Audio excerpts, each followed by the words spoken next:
उसने हथियार नहीं उठाया। वो है पीछे से डोर खींचने वाला व्यक्ति और कभी कभी सामने भी। फिर भी हर योद्धा उसके वश में था। एक किरदार जो हथियार भी नहीं उठाता, उसका हीरो कैसे बन जाता है? जब वह आते हैं तो हमेशा प्रभावशाली होता है। वह व्यक्ति जो दिन ब दिन रणनीति तैयार कर रहा है।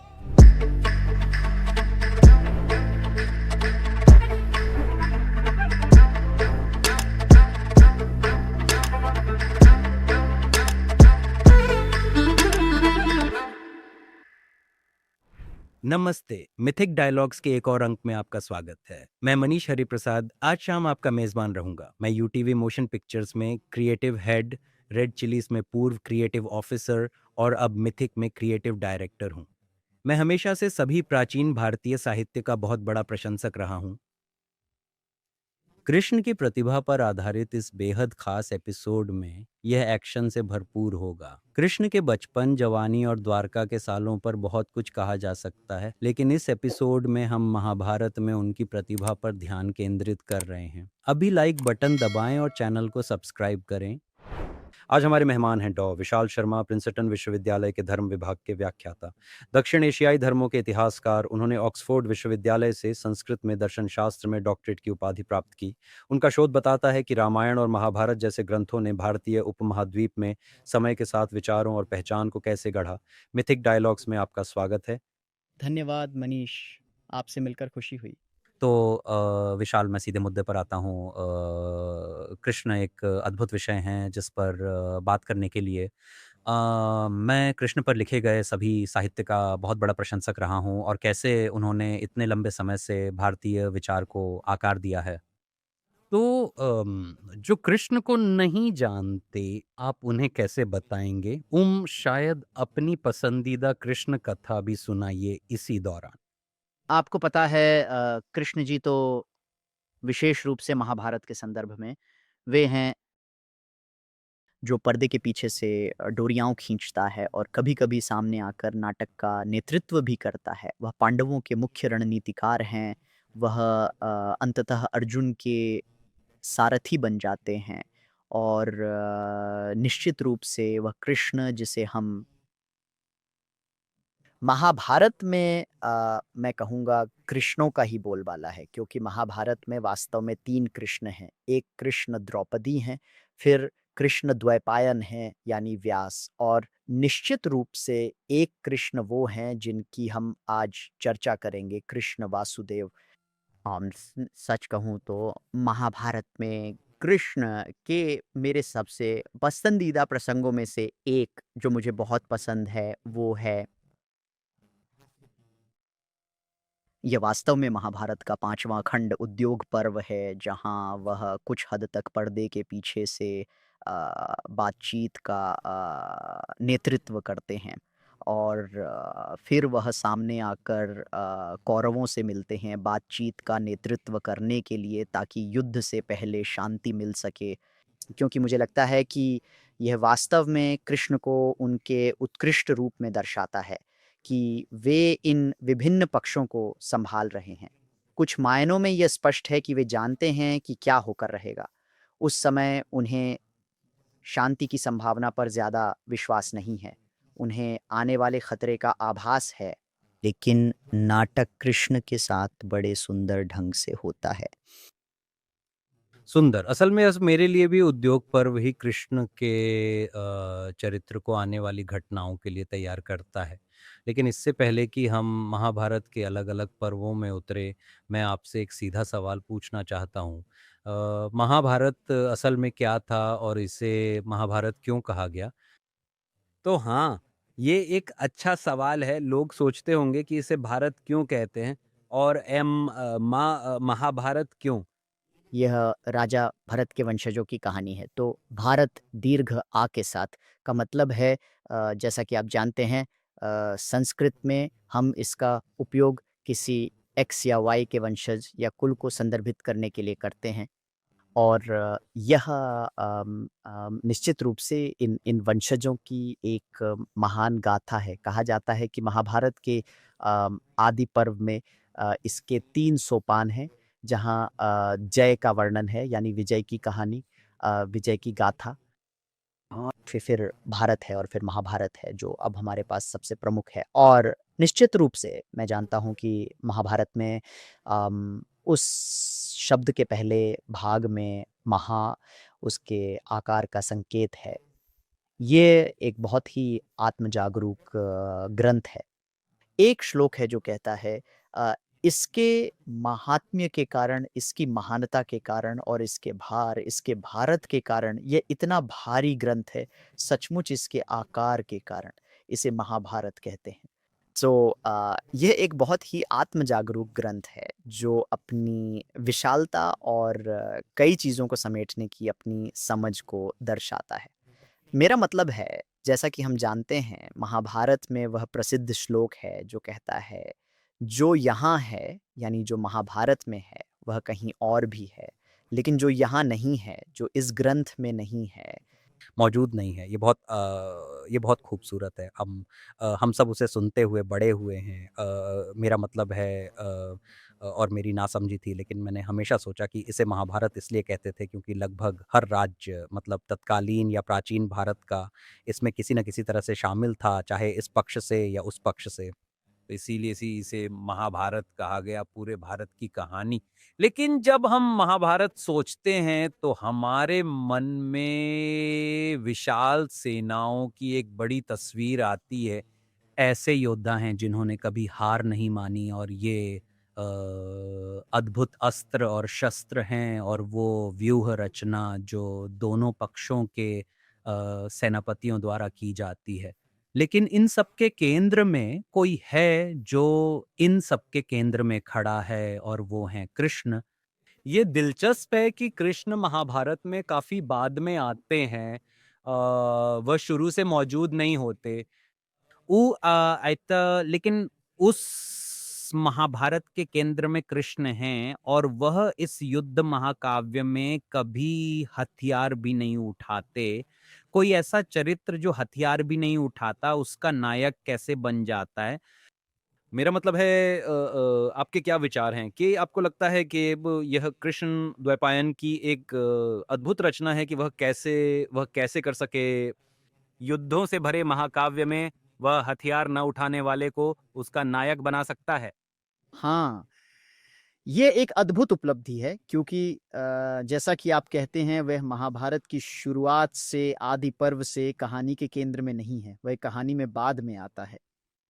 और वह, अगर हम महाभारत या महाभारत के मध्य की इन मुख्य पुस्तकों को देखें, भीष्म पर्व, द्रोण पर्व, कर्ण पर्व, शल्य पर्व, आप जानते हैं, मुख्य युद्ध ग्रंथ जहाँ सारा एक्शन है, सैद्धांतिक रूप से भी वह असल में लड़ता नहीं है।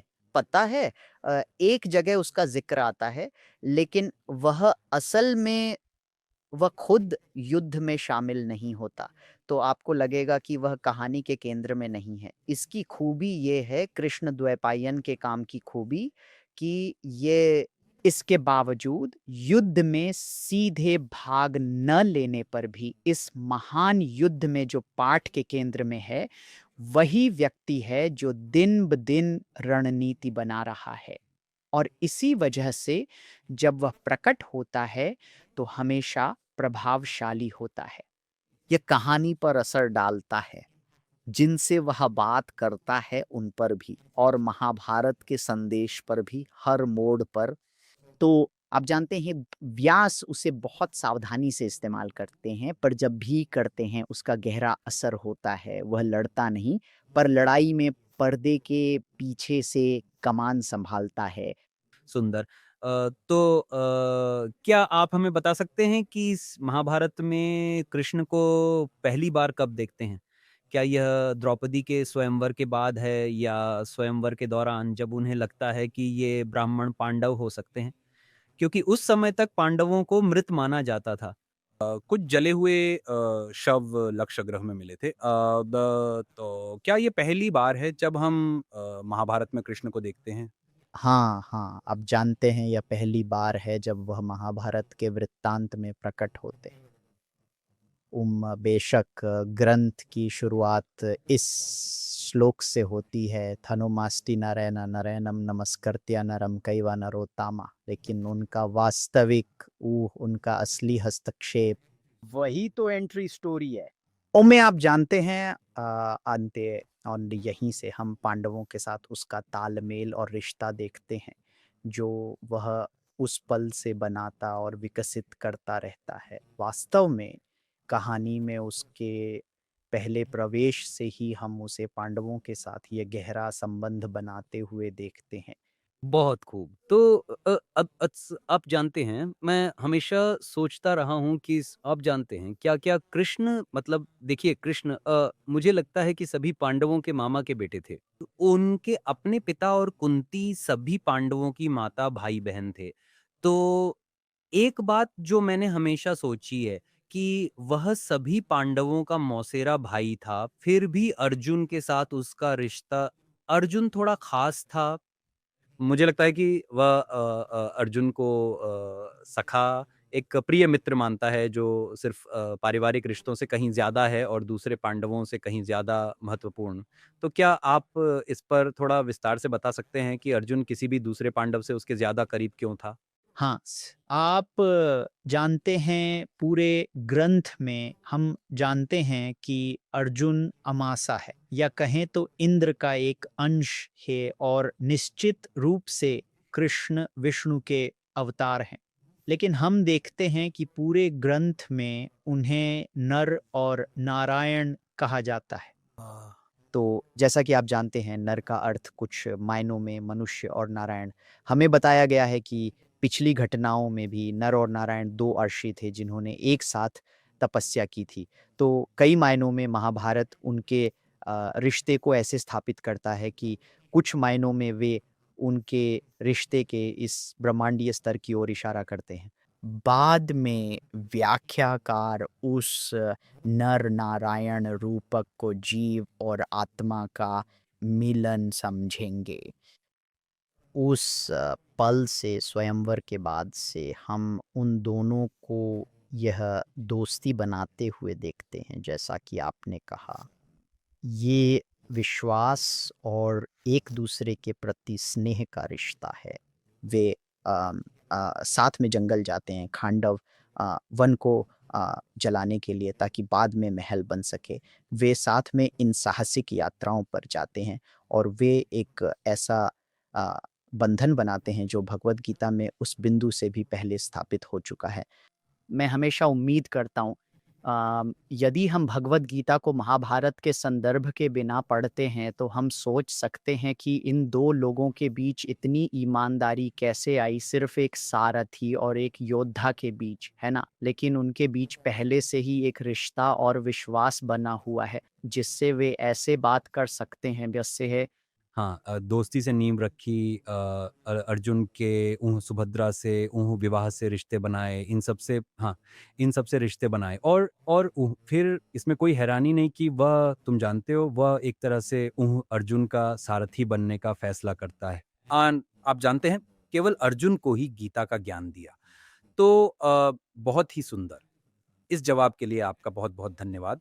और मुझे ये बताइए कि महाभारत युद्ध से ठीक पहले विभिन्न राज्यों की भू-राजनीतिक स्थिति कैसी थी उस समय, और कृष्ण उस सारी भू-राजनीति में कहाँ फिट बैठते थे?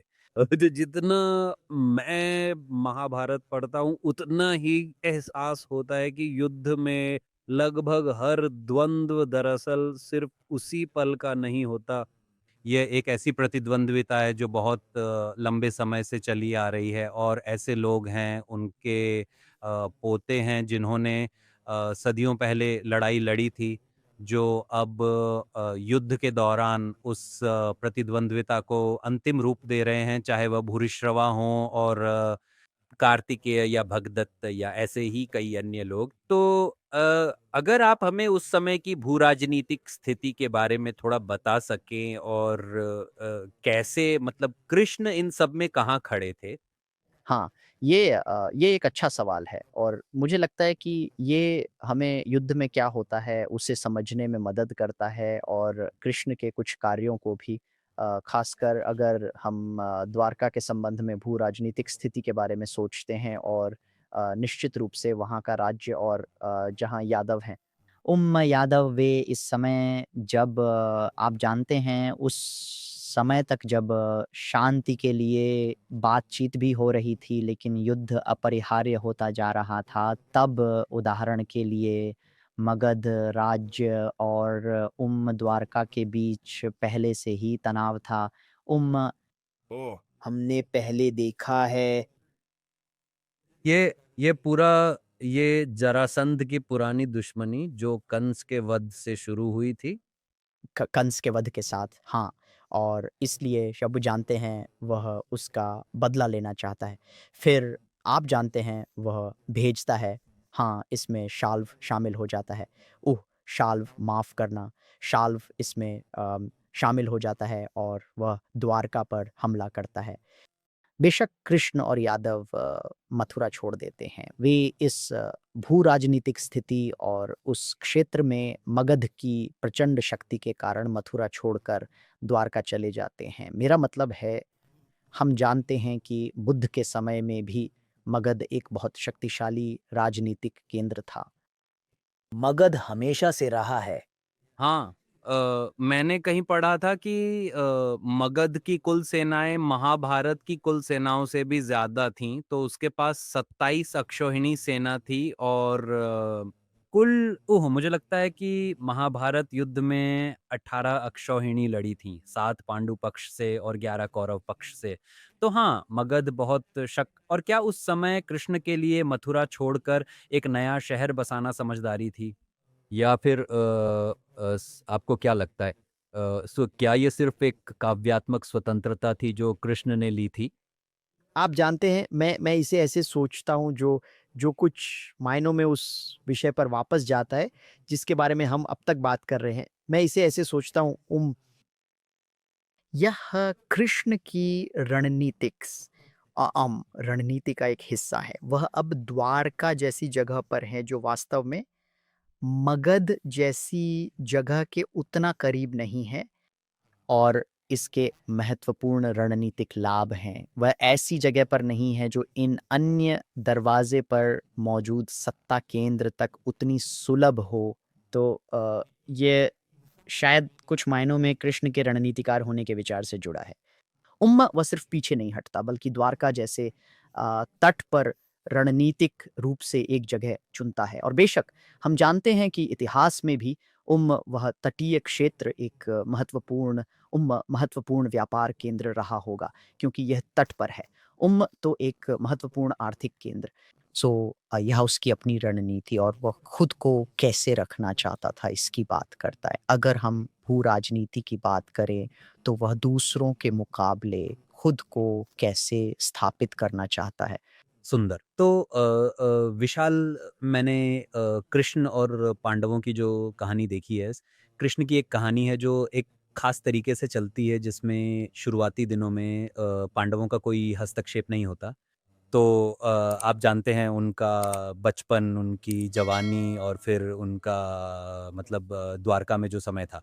तो पहले मथुरा, गोकुल, वृंदावन में, फिर से मथुरा में और फिर द्वारका में, और पांडवों की अपनी तरह की मतलब समस्याएं हैं जिनसे वे जूझ रहे हैं।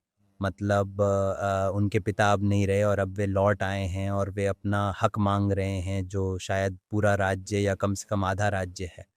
अब दादा पहली मुलाकात के बाद जब उस अपनी बुआ के बेटों के लक्ष्यागृह में मारे जाने की खबर मिली और फिर उन्हें जीवित पाकर सुखद आश्चर्य हुआ। वह उनके साथ ही रहता है इस तय पर कभी-कभी उनके जीवन से हट जाता है घर के काम संभालने द्वारका में, चाहे सामंथा के पैसे की चोरी हो या ऐसी ही कुछ बातें या शाल्व का हमला जैसा आपने पहले बताया था।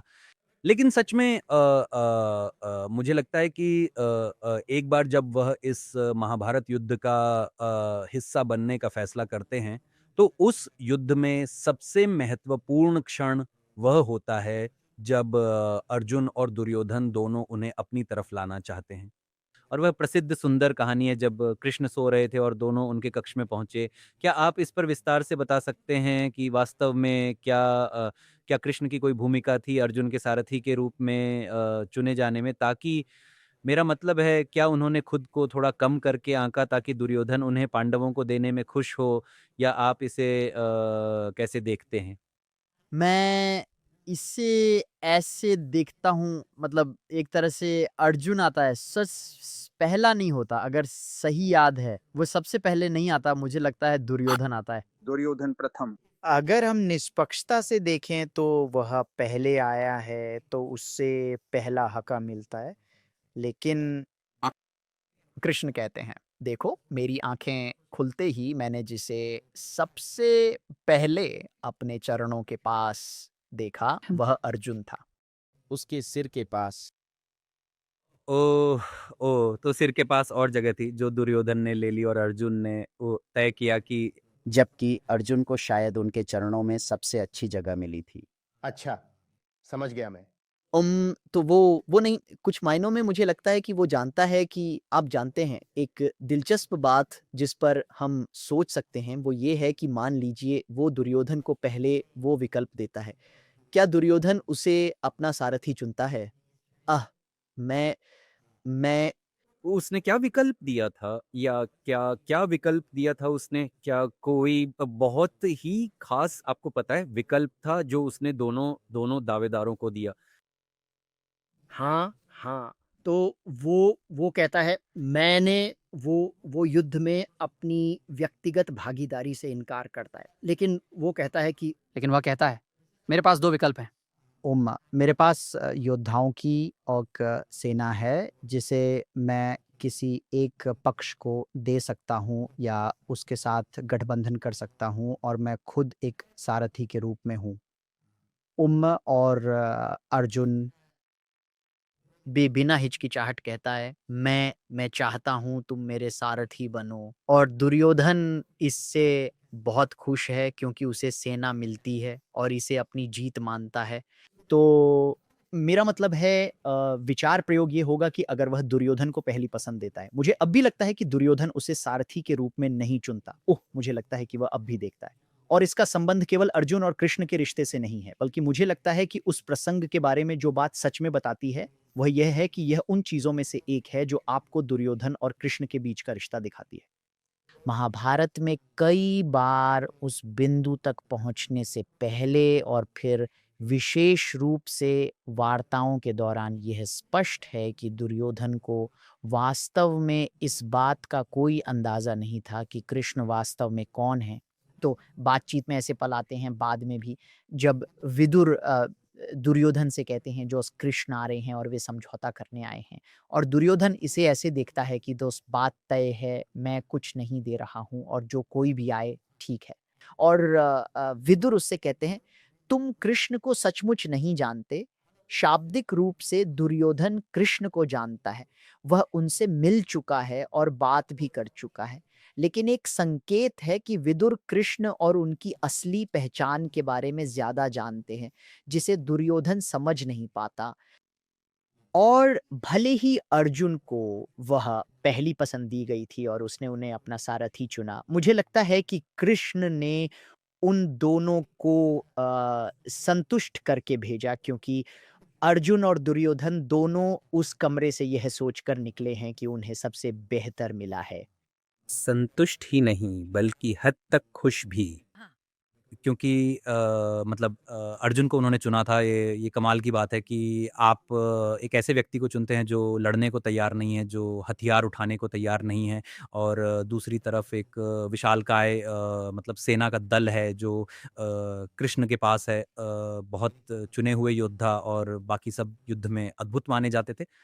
जब सब खत्म हुआ तो हमें एहसास होता है कि महाभारत के परिणाम में कृष्ण ने कितनी बड़ी भूमिका निभाई। लेकिन उस समय किसी भी सामान्य इंसान के लिए यह चुनाव करना लगभग नामुमकिन होता कि वो कहे, हाँ, मैं एक ऐसे आदमी को लूँगा जो मेरे घोड़े चलाएगा, उसे थोड़ा दार्शनिक ज्ञान है लेकिन उसके अलावा मुझे नहीं पता कि उसका क्या उपयोग करूँ। लेकिन हाँ, फिर भी ऐसा हुआ। अर्जुन ने फिर भी उसे ही चुना और हाँ, इस महाभारत युद्ध की दिशा ही बदल गई। यह कमाल था। मैं हमेशा से जब भी लोगों ने मुझसे पूछा है, ये कहानी सुनाता रहा हूँ और मैंने कहा ये इस तरह का था। वह शब्द जो मुझे लगता है आप ढूँढ रहे थे, वो विश्वास था कि दुर्योधन को कृष्ण में कभी उस तरह का विश्वास नहीं था। मुझे याद है उद्योग पर्व के दौरान भी दुर्योधन लगातार कोसता रहता है, उसे धूर्त और जादूगर कहकर और कुछ नहीं।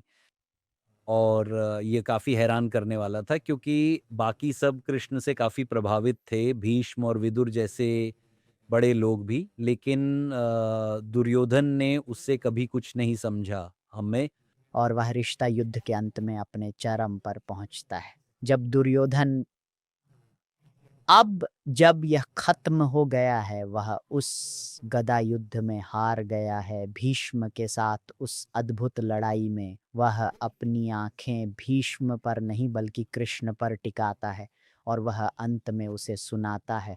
सारा बढ़ता तनाव तब चरमोत्कर्ष पर पहुंचता है जब वह युद्ध में अपनी भूमिका बताता है और किसी न किसी मोड़ पर उसके बीज इन वार्ताओं में बोए जाते हैं जब विदुर उसे कुछ बताने की कोशिश कर रहा है, जहाँ संजय कृष्ण के आगमन की पूर्व संध्या पर धृतराष्ट्र को यह भी बता रहा है कि देखो, ये व्यक्ति जिसे हम कृष्ण के रूप में देखते हैं वह उससे कहीं बढ़कर है। वह आप जानते हैं वह एक तरह से बर्ताव करता है, वो उनकी नाशे व दुर्बल वाली, वह लगभग एक किसान की तरह शक्तिहीन लगता है, पर यहाँ ऐसा नहीं है। यहाँ क्या हो रहा है उससे अवगत रहें। ये व्यक्ति इसमें आपकी सोच से ज़्यादा गहरी भूमिका निभा रहा है। इसे अनदेखा करेंगे तो अपने ही खतरे पर, है ना? और वे इसे अनदेखा करते हैं। पहले भी शिशुपाल प्रसंग में, है ना? हमें बताया जाता है कि जब कृष्ण इस शत्रु को, इस शिशुपाल नामक शत्रु को मारते हैं, जब वे उसका सिर काटते हैं, तो शिशुपाल का आप जानते हैं उसका तेज, उसका प्रकाश, उसकी आभा कृष्ण में विलीन हो जाती है और दूसरे लोग ये नहीं देखते। भीष्म ये देखते हैं, लेकिन जो लोग वास्तव में सभा में हैं, जैसे दुर्योधन, उन्हें इसकी कोई जानकारी नहीं है, वह उस हिस्से को नहीं देखता, वह उसे देख नहीं पाता। तो हम पहले से ही देख रहे हैं कि दुर्योधन कृष्ण को कैसे देखता है। इसके विपरीत शायद अर्जुन, मैं उद्योग पर्व पर आऊँगा। मुझे लगता है कि वहाँ आप हमें थोड़ा और बता पाएँगे कि दुर्योधन ने कृष्ण को कैसे देखा। लेकिन उससे पहले एक सवाल जो मेरे मन में हमेशा से था, तो एक कृष्ण हैं और फिर कृष्ण द्रौपदी हैं, जिसे वह अपना सबसे अच्छा दोस्त कहता है। मतलब यह कमाल है कि उसके 2 महान दोस्त हैं, एक अर्जुन और एक द्रौपदी। एक सखा है और द्रौपदी सखी है। तो क्या आप कृष्ण और द्रौपदी के रिश्ते पर थोड़ा विस्तार से बता सकते हैं? वस्त्रहरण के प्रसंग में उनकी मदद करने से बहुत पहले ही कृष्ण और द्रौपदी के बीच एक विशेष संबंध था। तो क्या आप कृपया इस पर थोड़ा विस्तार से बताएँगे? हाँ, मेरा मतलब है कुछ मायनों में उसका प्रवेश महाभारत की कहानी में उनका प्रवेश द्रौपदी से जुड़ा हुआ है क्योंकि वह पहली बार उनके स्वयंवर में प्रकट होते हैं। हम उनसे पहली बार बलराम के साथ वहीं मिलते हैं और पूरी कहानी, पूरे वृत्तांत में हमें उन दोनों के बीच यह गहरा संबंध देखने को मिलता है। हाँ, बिल्कुल, आपने द्रौपदी के चीरहरण का ज़िक्र किया और महाभारत के आज के अम, लोकप्रिय संस्करणों में वह कृष्ण से प्रार्थना करती है और वह इसे होने से रोकती है। बेशक वह संस्करण आलोचनात्मक संस्करण में नहीं है, बस उसका चीरहरण होता है। हाँ, उसे निर्वस्त्र होने से रोका जाता है, लेकिन यह एक बहुत ही प्रसिद्ध प्रसंग है जहाँ संस्कृत महाभारत के कई संस्करणों में कृष्ण स्वयं हस्तक्षेप करते हैं। लेकिन उसके बाद भी और ये वर्चुअली किया जाता है। ये व्यक्तिगत रूप से नहीं किया जाता है ना? पूरी बचत हाँ, हाँ, एक तरह से हाँ, वो उस समय द्वारका में है या द्वारका के रास्ते में जब ये होता है, तो वह उस तरह से मौजूद नहीं है जैसे कोई और देखा गया था। लेकिन उसके बाद भी जब वह फॉक्स आइलैंड में आता है और उनसे मिलता है, तो वह कई मायनों में उसकी लगातार वकालत करता है और उसे जिस न्याय की ज़रूरत है उसके लिए लेकिन वह न्याय जो उसे चाहिए, जो वह देखना चाहती है, उसके साथ जो हुआ उसके परिणाम स्वरूप। तो इन 2 कृष्ण और कृष्ण के बीच का संबंध युद्ध के घटनाक्रम में महत्वपूर्ण है और फिर निश्चित रूप से युद्ध स्वयं और वह कैसे घटित होता है। और फिर उसके बाद क्या होता है? वे वे एक खास रिश्ता साझा करते हैं, निश्चित रूप से। तो वो सताकड़ लेकिन मैंने ये सवाल इसलिए उठाया वो क्योंकि उद्योग पर्व से ठीक पहले एक खास घटना घटित होती है जब कृष्ण वास्तव में हस्तिनापुर के लिए शांति दूत के रूप में जा रहे होते हैं। उसकी पहले युधिष्ठिर से, फिर भीम से और फिर द्रौपदी से एक शानदार बातचीत होती है जहाँ द्रौपदी अभी भी बदला चाहती है। और कृष्ण ने वास्तव में कृष्ण ने उसे आश्वासन दिया कि उसे अपना बदला मिलेगा इस तथ्य के बावजूद कि वह शांति मिशन पर जा रहा था। और मैंने हमेशा सोचा है कि ओ मेरा मतलब है उसकी विचार प्रक्रिया कितनी अद्भुत होगी ये जानने के लिए कि उसका मेरा मतलब है उनके शांति प्रयास उन्होंने पूरे दिल से की, लेकिन विरोधी पक्ष को इतना जानते थे कि उन्हें पता था उनके प्रयास सफल नहीं होंगे और इसलिए द्रौपदी को उसके बदले का आश्वासन दिया। क्या आप इस पर थोड़ी बात कर सकते हैं?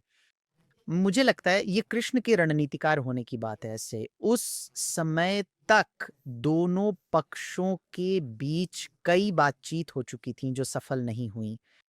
और वह वह वही काम कर रहा है जो उसे करने को कहा गया था, यानी बातचीत करने की कोशिश। एक शांति समझौता जैसा कि कहा जा सकता है।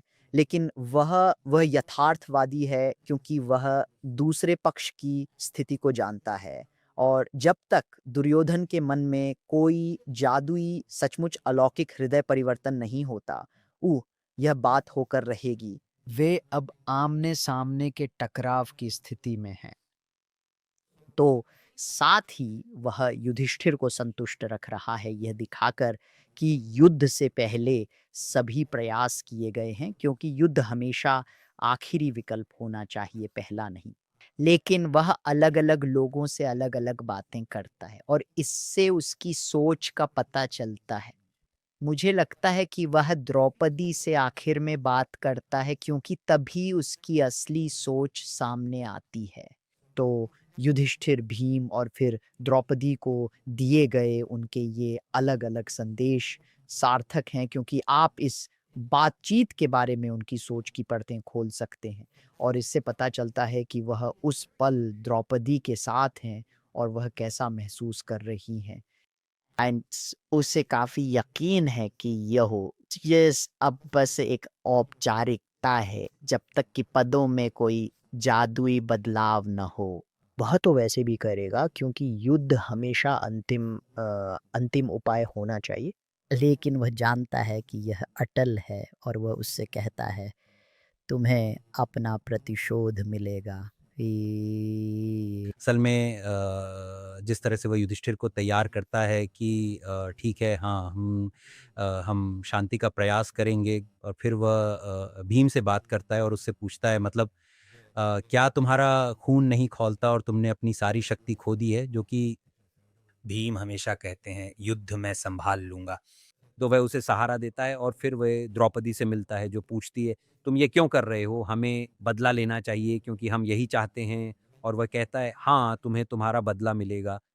अगर आपको मुझ पर विश्वास है तो भरोसा करें, तभी आपको बदला मिलेगा। और इससे मुझे लगा कि वह शांति प्रक्रिया को विफल करना चाहता था, और यही मुझे लगता है लेखन की खूबी है, जहाँ आपको 2 अलग दिशाओं में ले जाया जाता है और आप सोचते हैं अगर कृष्ण को किसी मिशन पर भेजा जाता है तो वह सफल होगा। कृष्ण का लिया हुआ कार्य कैसे असफल हो सकता है? और फिर आप देखते हैं कि असल में क्या हो रहा है। ये सुंदर है। और अब हम आते हैं मेरे विचार से उस दिलचस्प सबसे अहम हिस्से पर जो वेद व्यास ने लिखा था, उद्योग पर्व। यह प्रयासों का अध्याय है, और यह मुझे रामायण और महाभारत जैसे 2 महाकाव्यों में बहुत समान लगता है कि बड़े युद्ध से पहले युद्ध टालने के लिए कई प्रयास किए जाते हैं। तो जहाँ अक्सर लोग इन महाकाव्यों को युद्ध का महाकाव्य समझते हैं, मैं कहूँगा कि ये महाकाव्य दरअसल आपको बहुत कुछ बताते हैं कि युद्ध क्यों नहीं होना चाहिए और क्या प्रयास किए जाने चाहिए। युद्ध टालने के लिए सभी कूटनीतिक और व्यक्तिगत प्रयास किए जाने चाहिए। ये युद्ध से होने वाली क्रूरता और दुःख के बारे में है, और उन प्रयासों के बारे में जो किसी भी युद्ध में पड़ने से पहले किए जाने चाहिए।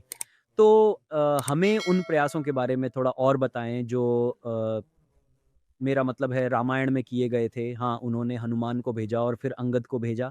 फिर लोगों ने जिस तरह युद्ध टालने की कोशिश की, वह रामायण में भी सुंदर था। तो स्टेम्स ऑफ महाभारत में हुए शांति प्रयासों के बारे में बताएं, और कृष्ण की क्या भूमिका थी? क्या कृष्ण ही एकमात्र शांति दूत थे, और भी थे क्या? और जब कृष्ण गए तो यह सब विफल क्यों हुआ? जब कृष्ण जाते हैं, और आप सही कह रहे हैं कि महाभारत और रामायण कुछ मायनों में एक जैसे हैं। उनमें कुछ ऐसे प्रसंग हैं जो मिलते जुलते हैं।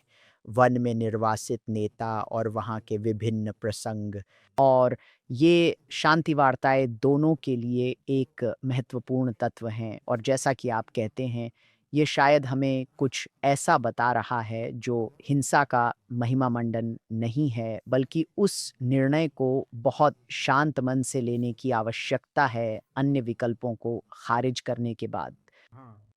तो इस समय तक जब कृष्ण राजधानी पहुंचते हैं, उससे पहले ही उनकी बातचीत हो चुकी होती है। संजय भी पांडवों के पक्ष में आ चुके होते हैं। तो ईज़ान से यहाँ कई तर्क हैं जो दुर्योधन का एक मत ये है कि वो नहीं, उन्होंने पूरे 13 साल पूरे नहीं किए हैं। जब मैंने उन्हें पाया, या जब वे विराट के दरबार में पाए गए, तो उन्हें एक पूरा साल अज्ञातवास में बिताना था, और उन्होंने ऐसा नहीं किया। और क्योंकि वे शर्तें टूट गई हैं, मेरी कोई बाध्यता नहीं है मूल सौदे को निभाने की, जो यह है कि उन्हें उनकी ज़मीन वापस हाँ, मिलेगी। दरअसल सूर्यास्त की दुविधा है कि उन्होंने शोधदस अर्जुन को सूर्यास्त से पहले देखा था या सूर्यास्त के बाद। हाँ, ये कुछ मायनों में एक बहुत अच्छा तर्क है, लेकिन साथ ही पांडव अपनी स्थिति में काफ़ी स्पष्ट हैं कि नहीं, हम उन्हें देखा नहीं गया, उन्होंने आवश्यक समय बिताया बेस बदल कर। और ये सारी चर्चाएं तो पहले से ही चल रही हैं। यह स्पष्ट है कि दुर्योधन कुछ भी नहीं छोड़ेगा जब तक कृष्ण आते हैं। उनके बीच पहले ही बहुत बहस हो चुकी है। हमने बात की थी कि दुर्योधन कृष्ण से मिलने जाएगा। वे दुर्योधन के प्रकरण की शुरुआत में उससे मिलने जाएंगे। आप जानते हैं, बातचीत अभी तक पूरी तरह से शुरू नहीं हुई है, तो इससे काफ़ी कुछ पता चलता है कि वे इन वार्ताओं को कहाँ जाते हुए देखते हैं, और वे किसी ऐसी चीज़ के लिए तैयारी कर रहे हैं जो हो सकती है, और वे सावधान रहना चाहते हैं और अपने सहयोगियों को एकजुट करना चाहते हैं। क्योंकि बातचीत में ये अक्सर मदद कर सकता है ये कहने में कि क्या आप सच में मुझसे युद्ध करना चाहते हैं? मेरे पास ये है वो ऐसी चीज़ जो शायद बातचीत में मदद कर सके। लेकिन अब तक जब कृष्ण हस्तिनापुर जाते हैं, ये सब हो चुका होता है। तो एक तरह से वह द्रौपदी को ये बताने में सही है कि उसे अपना बदला मिलेगा, क्योंकि ये होने वाला है। ये वो आप जानते हैं, बातचीत टूट गई है। आप जानते हैं, इन सब से बाहर निकलने का कोई स्पष्ट रास्ता नहीं है दोनों पक्षों के लिए कुछ निकालने का। तो आप जानते हैं वह वहां जाता है और बेशक वह विदुर के साथ भोजन करता है। और यह महत्वपूर्ण प्रसंग है क्योंकि विदुर ही दुर्योधन और धृतराष्ट्र से कह रहे हैं कि देखो तुम कृष्ण को नहीं जानते, तुम नहीं जानते कि वह कौन है। और वह उनसे यह इसलिए कह रहा है क्योंकि वह जानता है कि कृष्ण कौन है, उसे इसका आभास है। वह कई मायनों में कृष्ण का भक्त है। वह दुर्योधन और धृतराष्ट्र को जिमली से रोकने की कोशिश कर रहा है कि कमन उन्होंने भरोसा किया, सहमत हुए और एक तरह से कृष्ण से कहा कि वे अपना महल छोड़कर उनके अपने महल में रहें। और फिर कृष्ण इस पर सहमत नहीं होते। वे जाकर विदुर के साथ रहते हैं। ठीक है। हाँ, हाँ, हाँ। ये आप जानते हैं सेसिलियन, ये वो शिष्टाचार हैं जो आप राजदूतों और ऐसे आयोजनों में आने वाले लोगों के साथ करते हैं। ये इन चीज़ों के शिष्टाचार और परंपराओं का हिस्सा है और कई मायनों में रूस की वजह से अम, उम समते हम इन वार्ताओं में योद्धा की भूमिका और इसके बंटवारे पर बहुत ध्यान देते हैं। लेकिन सैद्धांतिक रूप से वो रूस के राजा के कारण हमें इन वार्ताओं के तरीके से पहले ही यह आभास हो रहा है कि वह सिर्फ शारीरिक रूप से अंधा नहीं है, बल्कि अपने बच्चे के दोषों के प्रति अंधा है। वह उसे नज़रअंदाज नहीं कर सकता। वह देख नहीं पा रहा कि उसका बेटा उन्हें इस रास्ते पर ले जा रहा है और संजय उसे कितना भी समझाने की कोशिश कर रहा है कि देखो, हालात पर काबू पाओ। विदुर उसे कितना भी बताए, नियंत्रण उसके हाथ में नहीं है। ये बातचीत वही चला रहा है और आपको लगता है कि अगर असली दुर्योधन कहे हम युद्ध करेंगे, तो कई मायनों में उन वार्ताओं की कमान उसके हाथ में नहीं है। हाँ, तो कृष्ण को पुत्र प्रेम का एहसास होता है कि बेटे का प्यार धृतराष्ट्र को शांति के लिए समझौता नहीं करने देगा। हाँ, बिल्कुल, अफ़सोस की बात है। ठीक है। उसका उसके साथ रहना क्या दर्शाता है? और अगर आप महाभारत के सबसे प्यारे प्रसंगों में से एक युद्ध के दरबार में आगे क्या होता है ये कहानी के रूप में बता सकें तो लोगों को सुनकर बहुत अच्छा लगेगा। आप जानते हैं बूढ़े, उसका विदुर के साथ जाने का फैसला, विदुर का महाभारत के उस परिवार में एक दिलचस्प किरदार है। वह धृतराष्ट्र और पांडु का भाई है, लेकिन उसकी माताजी दरबार में एक सेविका थीं, इसलिए उसका वही दर्जा नहीं है जो दूसरे भाइयों का है। लेकिन शायद वह तीनों भाइयों में सबसे बुद्धिमान है। तो विदुर के साथ बैठने, खाने और रहने का उसका यह फैसला कुछ मायनों में दुर्योधन को तुरंत नागवार गुजरा। और दुर्योधन को तो बस यही चाहिए था कहने के लिए कि हम वह तो नहीं चाहता। इसलिए हमें कोई समझौता करने की ज़रूरत नहीं है। वही तो हमारा अपमान करने आ रहा है।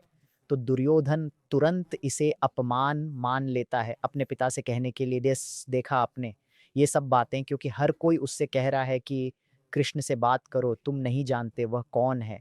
वो अपनी आंखें खोलो और उसने कहा सही है, और ये उसके लिए बात पक्की कर देता है। बातचीत हुई, उसने मशहूर होकर घोषणा की कि वह 1 इंच भी ज़मीन नहीं देगा, वह उन्हें ज़मीन नहीं देगा। ये इतना ही सरल है, इससे सरल है। और बेशक आप कृष्ण के साथ इस चर्चा में और अदालत में बातचीत के दौरान विफलता देखते हैं, जहाँ ये वास्तव में है।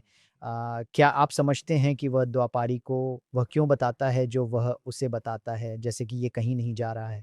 कृष्ण की बात नहीं सुनी जा रही। कृष्ण असली बातचीत के दिन उससे संपर्क कर रहा है ये कहने के लिए, देखो वे यही माँग रहे हैं, तुम रोक सकते हो, अगर तुम ऐसा नहीं करते तो कुछ भयानक होगा। वह उसे सच बता रहा है। वह उसे याद दिला रहा है कि युद्धों का होना कोई अनिवार्यता नहीं है, ऐसा नहीं होना चाहिए। और निश्चित रूप से उस दरबार में वाद-विवाद इस हद तक बिगड़ जाता है कि जैसे कि हनुमान के साथ रामायण में हुआ था। दुर्योधन कृष्ण को वहाँ से जाने से रोकने के लिए उन्हें बाँधने की कोशिश करता है और फिर से इस महत्वपूर्ण क्षण में दुर्योधन फिर से इस बात से अनजान है कि कहानी कथा के लिए कृष्ण कौन है, और कृष्ण इसे विश्वरूप के रूप में प्रकट करते हैं। जहाँ तक मुझे याद है, दुर्योधन इसे देख नहीं पाता, वो इसे समझने में सक्षम नहीं है, और यह इस विचार पर आधारित है कि कृष्ण कथा में एक ऐसी भूमिका निभाते हैं जिसे अक्सर कम करके आंका जाता है। बात सिर्फ कृष्ण को जानने की नहीं, बल्कि उनके बारे में जानने की है, उनकी भूमिका को जानने की है, एक इंसान के रूप में और नहीं। वो उसकी क्षमता और कौन जानता है उसकी क्षमता को। एंड ये दरअसल आप सही कह रहे हैं, क्योंकि जब विश्वरूप होता है तो एक तरह से दुर्योधन और कर्ण उस समय दरबार से बाहर होते हैं, और कृष्ण को बस पता चलता है कि ओह, मुझे पकड़ने की योजना है, और आप जानते हैं वह यह विश्वरूप दिखाते हैं। और धृतराष्ट्र को भी, जो अंधे हैं, उन्हें उस विश्वरूप को देखने के लिए एक दिव्य दृष्टि दी जाती है। एंड धृतराष्ट्र पूरी तरह बौखला जाता है, और वह कहता है, नहीं, हमें इसे और आगे नहीं बढ़ाना चाहिए, और शायद हमें दुर्योधन को कृष्ण को पकड़ने की अपनी योजना के साथ आगे बढ़ने से रोकना चाहिए, और वह उसे बहुत आराम से जाने देता है। लेकिन हाँ, दुर्योधन और कर्ण उसमें शामिल नहीं थे। दुर्योधन, दुशासन और कर्ण उस विश्व रूप में शामिल नहीं थे।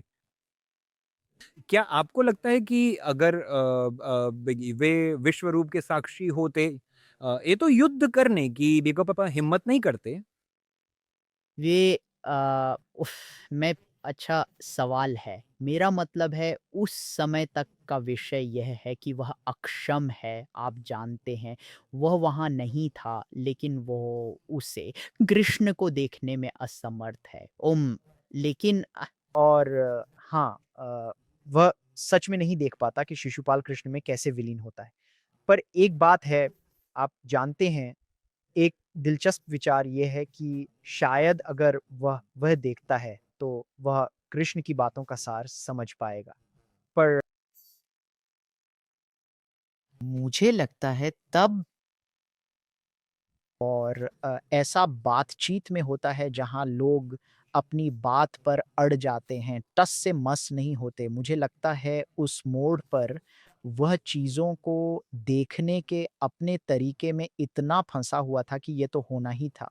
मैंने कहा था कि उसे सच्चाई दिखाने के लिए किसी जादुई या अलौकिक चीज़ की ज़रूरत होती, और शायद वही ख़ास चीज़ उसे समझ में लाने के लिए ज़रूरी थी।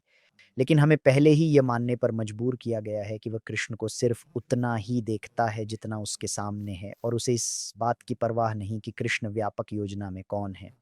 बस अभी उसकी यही भूमिका है, वह एक वार्ताकार है, और आप जानते हैं, यहाँ शांति का कोई रास्ता नहीं है। मैं नहीं हारूँगा। तो आपके अनुसार कृष्ण को बंदी बनाने की दुर्योधन की मूर्खता के बाद युद्ध लगभग अपरिहार्य हो जाता है, और मेरा मतलब है, फिर से हमें रामायण में रावण द्वारा हनुमान को बंदी बनाए जाने की घटना की झलक दिखती है। आई क्या रे, आपको लगता है कि युद्ध उस बिंदु से कुछ हद तक अपरिहार्य हो गया था, या आपको लगता है कि ये शुरुआत से ही अपरिहार्य था, जैसे दुर्योधन और द्रौपदी के चरित्रों को देखते हुए? मुझे नहीं पता। मैं इसे 2 स्तरों पर देखता हूँ। कॉस्मिक और मानवीय स्तर पर। तो आदि पर्व में बताया गया है कि पृथ्वी पर एक समस्या है, इन भ्रष्ट राजाओं से पृथ्वी बोझिल हो रही है, और आपने भू राजनीतिक स्थिति, इन विभिन्न राज्यों के बीच संबंधों की बात की। यह महाभारत और कर्ण संघर्ष से पहले का है, जो युद्ध से पहले ही हुआ था। और तो देवता विष्णु के पास जाते हैं किंचनश्च इस समस्या का समाधान खोजने के लिए। पृथ्वी चाहती है कि वह इन भ्रष्ट राजाओं के बोझ से मुक्त हो जाए जो उसे दबा रहे हैं, और वे सहमत होते हैं और कहते हैं, हम सब अवतरित होंगे। ये सभी देवता और विभिन्न खगोलीय प्राणी पृथ्वी पर किसी रूप में आएंगे, और पृथ्वी का भार हल्का करने का केंद्रीय नाटक यह युद्ध है। यह युद्ध इन कई राजाओं को मार डालेगा। तो तो कुछ मायनों में आदि पर्व इससे पहले कि हम असली मानवीय नाटक में उतरे, हमें बताता है कि युद्ध का एक कारण है और युद्ध एक लक्ष्य तक पहुँचने का साधन है। पर मानवीय स्तर पर वो ऐसे पल आते हैं जहाँ चीज़ें अलग हो सकती थीं। मुझे लगता है कि जुए का खेल मुश्किल था और द्रौपदी का चीरहरण शायद मेरी राय में वापसी का सबसे कठिन मोड़ था। हाँ, लेकिन मेरा मतलब है महाभारत के बाद एक प्रसिद्ध नाटक लिखा गया था जिसकी रचना हुई थी और ये एक संस्करण है। ये एक तरह का वैकल्पिक इतिहास है या कहानी का एक वैकल्पिक संस्करण है जहाँ शांति वार्ता, आप जानते हैं, कोई युद्ध नहीं होता। शांति वार्ता सफल हो जाती है। वाह! एक आप जानते हैं ठीक है, इसे पंचंद कहते हैं। आपको पता है लिसनर, एक बात है, यहाँ तक कि रंगमंच की दुनिया में भी ये एक नाटक है। एक विचार है कि मानवीय स्तर पर कुछ भी अटल नहीं है ना? ये चीज़ें अलग तरह से हो सकती थीं। शायद इसका नतीजा अलग होता, पर ऐसा होने के लिए दुर्योधन को इन अलग-अलग परिस्थितियों में अलग तरह से प्रतिक्रिया देनी पड़ती।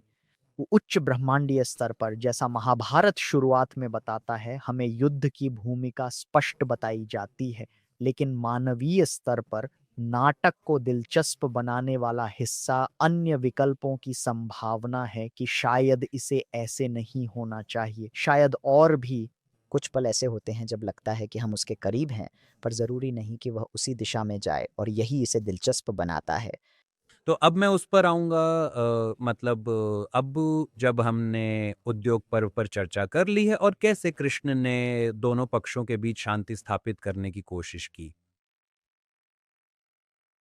मैं आपसे एक सवाल पूछता हूँ, क्या आपको लगता है कि राम और कृष्ण की नैतिकता अलग थी? यहाँ तक कि धर्म की उनकी परिभाषाएं भी, राम का धर्म बनाम कृष्ण का धर्म, क्या वे भिन्न थीं? क्या वे समान रहती हैं? क्या वे समय के साथ बदलती हैं और युगों के साथ भी?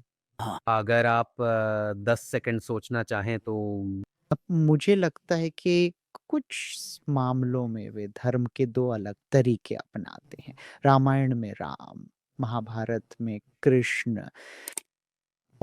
कृष्ण खासकर युद्ध के धर्म की बात करें तो जैसा कि आप जानते हैं, धर्म के कई अर्थ हो सकते हैं, लेकिन युद्ध के नियमों के स्थानीय स्तर पर भी कृष्ण कुछ बातें देखते हैं। यह उन्हें एक यथार्थवादी के रूप में दर्शाता है कि और शायद वह कुछ को केवल साधन मानता है। हाँ जी। और जब इस सवाल का सामना होता है कि क्या यह व्यक्ति धर्म का पालन कर रहा है या नहीं, सही मार्ग पर है या नहीं, या एक योद्धा, एक क्षत्रिय को क्या करना चाहिए, तो वह राम से बहुत अलग तरीका अपनाता है। राम तो उनके लिए वे धर्म का पूर्णतः पालन करने का प्रयास कर रहे हैं और एक स्पष्ट व्यवस्था है, और वे विवादास्पद क्षणों में भी किसी अन्य धर्म को न तोड़ते हुए केवल धर्म का पालन कर रहे हैं। तो अगर मैं एक छोटा-सा उदाहरण दे सकूं, यदि आप बाली और राम के बीच की बातचीत की तुलना करें, जब राम ने छिपकर बाली पर वार किया था, है ना? अब दोनों युगों में और रामायण व महाभारत दोनों की दुनिया में ये एक उल्लंघन है। किसी पर छिपकर वार करना युद्ध में, जब वे किसी और से लड़ रहे हों, तो किसी तीसरे का बीच में आना। और इसलिए वाली कहता है, देखो, तुमने एक क्षत्रिय के रूप में अपना धर्म तोड़ा है, क्योंकि तुमने मुझे जिस तरह मारा उसमें तुमने ईमानदारी से काम नहीं किया। आपने मुझ पर वार करके भी मर्यादा का पालन नहीं किया, क्योंकि हमारे बीच कोई विवाद नहीं है, और मैं वानर हूँ, लेकिन मैं शिकार का जानवर नहीं हूँ। तो आप ये तो के खिलाफ भी नहीं है शिकारी का धर्म। तो वाली दो अहम आरोप लगाता है। वो कहता है, राम, तुमने मुझे मारकर क्षत्रिय के धर्म में विफल रहे और शिकारी के धर्म में भी। और राम का जवाब सीधा है कि भाई नहीं, मैं इनमें से किसी में भी विफल नहीं हुआ। सो बाइंग मी एम्बेइंग, क्षत्रिय का धर्म है धर्म को निभाना, और तुमने अपने भाई और उसकी पत्नी के साथ जो किया है वह अधर्म है। और इसलिए भारत के प्रतिनिधि के तौर पर मैं उस धर्म को लागू करने को तत्पर हूँ। और फिर ज़ाहिर है दूसरा तर्क ये है, मैं अपने शिकारी धर्म का पालन कर रहा हूँ क्योंकि मुझे वानर पर वार करने का अधिकार है और जब शिकार करते हैं तो छिपकर शिकार किया जा सकता है। मुझे नहीं लगता कि अगर कृष्ण उस स्थिति में होते तो वे वही तर्क देते। वे यह मानने को तैयार होते कि और आप जानते हैं हम युद्ध में इसके उदाहरण देखेंगे, लेकिन वे यह मानने को तैयार होते कि कुछ समय ऐसे होते हैं जब आपको उ कुछ स्थानीय धर्मों को बड़े हित के लिए अनदेखा करना और उसे ऐसे कहने में कोई झिझक नहीं होती। उसे आरोप लगाने वाले पर ही पासा पलटने में भी सहजता होती है और कहता है तो और सवाल करता है कि क्या ये लोग जो सभी धर्मों की बात करते हैं, खुद उनका हमेशा पूरी तरह पालन करते थे या ना? हाँ, उनके 2 अलग रिश्ते हैं इससे। तो कृष्ण की प्रतिभा के इस दमदार एपिसोड का पहला भाग यहीं समाप्त होता है। अगले में विशाल के साथ महाभारत युद्ध में कृष्ण की भूमिका पर और जानेंगे। अगर आपके कोई सवाल हैं तो तुरंत कमेंट्स में भेजें, कमेंट करें और हम आपसे अगले में मिलेंगे।